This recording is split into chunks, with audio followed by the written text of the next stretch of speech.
हर शब्द अपने आप में इतना शक्तिशाली होता है कि यदि आप चाहें तो उन्हीं शब्दों से सृजन कर सकते हैं और चाहे तो नाश भी। फिर चाहे सृजन और नाश नए संबंधों का हो या फिर नए युग का। आजकल सर्वत्र सहनशीलता की कमी है। बात बात पर लोग झगड़ जाते हैं, विवाद पर उतारू हो जाते हैं। कारण शब्दों का प्रयोग, शब्दों का और वचनों का उचित प्रयोग करना सीखिए। आपकी आधी समस्याएं तो वही समाप्त हो जाएंगी। शब्द हमारी सबसे बड़ी पूंजी, उनका सोच समझकर भली प्रकार उपयोग करना ही श्रेयस्कर है। जो शब्द की महिमा और शक्ति को पहचान गया, वो इस सृष्टि के आनंद को भी समझ गया। आप भी समझिए। आप इस तितली को देख रहे हैं? आपने एक मक्खी को भी देखा हो। प्रकृति ने दोनों को समान गुण दिए हैं रस पान करने का। एक तितली फूलों पर जाकर उसका रस लेती और इस अवस्था में नए फूल खिलने की व्यवस्था भी करती है। और मक्खी घाव पर बैठती, घाव को सड़ाती है और रोग भी फैलाती। यदि इसमें किसी बात का अंतर है तो केवल सोच का। यदि आप उचित मार्ग चुनेंगे तो आपको सफलता मिलेगी, आप में उत्साह बढ़ेगा। और यदि आप अनुचित मार्ग चुनेंगे तो आपको असफलता मिलेगी, निराशा मिलेगी। अब उचित मार्ग चुनना है या अनुचित मार्ग, ये निर्णय तो आप पर निर्भर करता है। मनुष्य की सबसे बड़ी दुर्बलता क्या होती है? सोचिए। धन, प्रेम, अहंकार। मनुष्य की सबसे बड़ी दुर्बलता होती है उसके रहस्य। चाहे आप कितने भी शक्तिशाली क्यों ना हो, कितने भी प्रबल क्यों ना हो, परंतु उसके रहस्य उसके नाश की चाबी होती है। इसलिए यदि प्रबल रहना है, शक्तिशाली रहना है, समर्थ रहना है, तो अपने रहस्य को किसी को भी ना बताएं, ना मित्र को और ना ही शत्रु को। क्योंकि समय पड़ने पर कब कौन शत्रु हो जाए ऐसा कहना संभव नहीं। विभीषण को रावण के अमृत कुंड का ज्ञात था, इसीलिए प्रभु श्री राम रावण का वध करने में सफल हो सके। इसलिए उचित यही है कि आप अपने रहस्य को स्वयं तक ही सीमित रखें। संगति या साथ, मित्र और साथी मनुष्य के व्यक्तित्व के लिए सबसे महत्वपूर्ण होते हैं। अब आप कहेंगे ये कैसे? मनुष्य अवश्य अपने व्यक्तित्व के लिए उत्तरदायी होता है, परंतु मनुष्य संगति में ना चाहते हुए भी उसका व्यक्तित्व संगत की भांति हो जाता है। इन पात्रों को देख रहे हैं? मध्य में जल रखा है, इसमें दूध है और इसमें मलिन कीचड़ रखा है। यदि मैं इस जल को इस दूध में मिलाता हूं तो ये जल दूध बन जाता है, और यदि इसी जल को इस मलिन कीचड़ में मिलाता हूं तो क्या हुआ? ये जल कीचड़ बन गया। ऐसी कोई युक्ति नहीं कि जल बिना घुले मिले दूध या कीचड़ में अपना अस्तित्व बनाए रखे या उनसे अलग रहे। और ठीक ऐसा ही मनुष्य के जीवन में भी होता है। यदि एक गुणहीन व्यक्ति गुणवानों की संगत में बैठे तो उसे भी गुणवान समझा जाता है, सम्मान का पात्र समझा जाता है।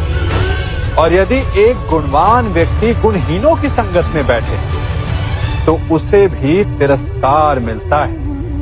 इसलिए अपने जीवन में सदैव संगति सोच समझकर सावधानी से चुनिएगा। कभी खेत में किसी किसान को खेती करते देखा है? वो उसे सींचता है, उसे जोतता है, पशु पक्षियों से खेत की फसल की रक्षा करता है, परंतु एक बात का वो सबसे विशेष ध्यान रखता है कि कहीं खेत में खरपतवार ना उग जाए, क्योंकि एक खरपतवार खेत की सारी फसल को नष्ट कर सकती है।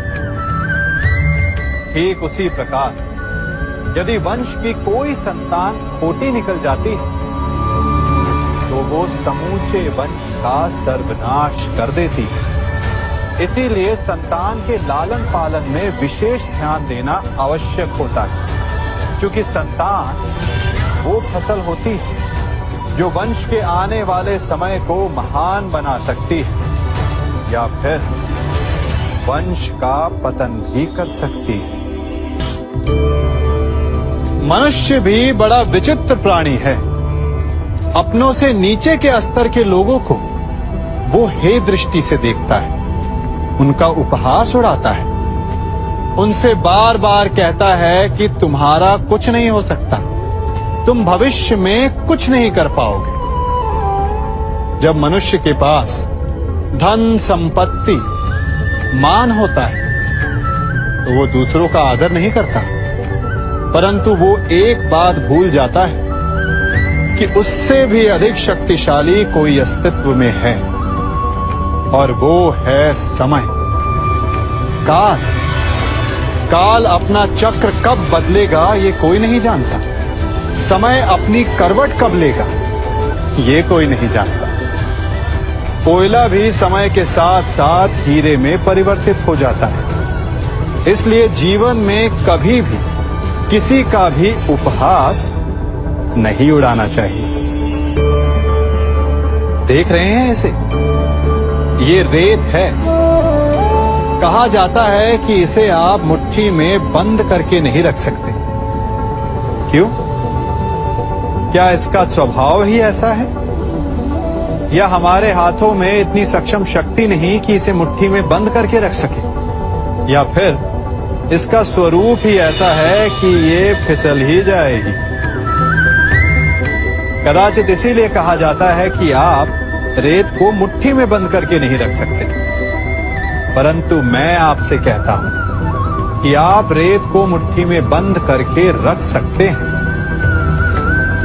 कैसे? इसका उत्तर है, यदि आपके हाथों में पसीना हो तो आप रेत को अपनी मुट्ठी में जकड़ सकते हो। और पसीना कैसे आता है? परिश्रम से, प्रयास से। तो यदि आप परिश्रम से निकले पसीने से आप रेत को मुट्ठी में बंद कर सकते हो, तो ऐसा क्या है जो आप जीवन में परिश्रम से पा नहीं सकते?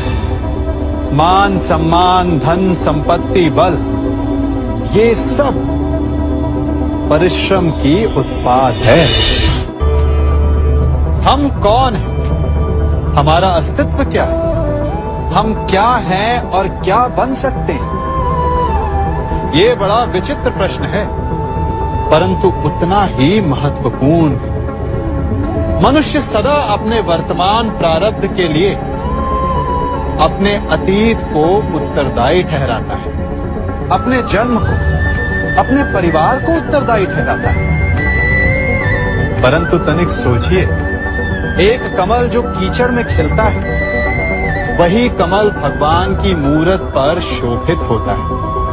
एक कोयला जिसे कोई भी शीघ्र नहीं छूना चाहता, परंतु वही कोयला धरा का ताप और दबाव सहकर हीरे में परिवर्तित हो जाता है, और वही हीरा मस्तक पर सुशोभित होता है। तो इन उदाहरणों का निष्कर्ष क्या है? इन उदाहरणों का ये निष्कर्ष है कि उससे कोई अंतर नहीं पड़ता कि आपने जन्म कहां लिया। आपके कर्म आपका स्तर निर्धारित करते हैं। हमने कहां जन्म लिया ये हमारे नियंत्रण में नहीं था, परंतु हम कब और कहां अपने जीवन की अंतिम श्वास लेंगे ये अवश्य हमारे नियंत्रण में होता है। तो कर्म कीजिए, अपने जन्म मनुष्य सदा भला बुरा, खरा खोटा, सत्य असत्य की बातें करता है। सत्य को अच्छा मानता है और असत्य को बुरा। परंतु क्या आपने कभी ये सोचा है कि प्रत्येक वस्तु, प्रत्येक भाव का एक महत्व होता है? दोनों ही एक दूसरे के पूरक होते हैं। यदि काला रंग नहीं होगा तो क्या श्वेत रंग की आभा का अनुभव होगा? यदि असत्य नहीं होगा तो क्या सत्य के महत्ता का ज्ञान होगा? यदि बुरा नहीं होगा तो क्या भले पर आपको विश्वास होगा? कुछ महत्वपूर्ण है तो दोनों के मध्य का संतुलन। बुरी से बुरी वस्तु, समय या भाव, कोई ना कोई स्वयं में शुभ छिपाए रखती है। कभी काले गरजते मेघों को देखा है? उसके किनारे भी एक स्वर्णिम आभा होती है। उसी प्रकार यदि आपके जीवन में बुरा समय आए तो आपको अपने सच्चे मित्रों की पहचान हो जाती है। तो बुरे समय में निराश ना हो, उसमें भी कुछ शुभ खोजने का प्रयास करें और धीरे धीरे सब कुछ आपके जीवन में स्वतः शुभ हो जाएगा।